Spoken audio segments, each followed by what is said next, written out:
Updating your billing plan on Datadog is a straightforward process. Follow these steps to ensure you make the necessary changes to your account.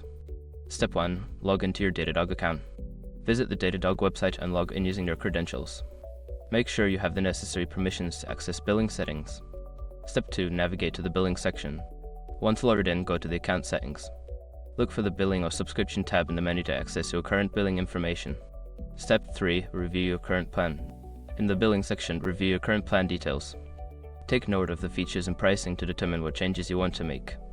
Step 4. Select a new plan. Choose the new billing plan you wish to switch to. Datadog typically offers various options, so select the one that best fits your needs and click on it for more details. Step 5. Confirm changes and payment. Before filing a refund or dispute, use the sroc.com link in the description to open the refund dispute deadline calculator and confirm your deadline. Once you've completed these steps, your billing plan will be updated. Make sure to check your email for confirmation and keep an eye on your account for any changes.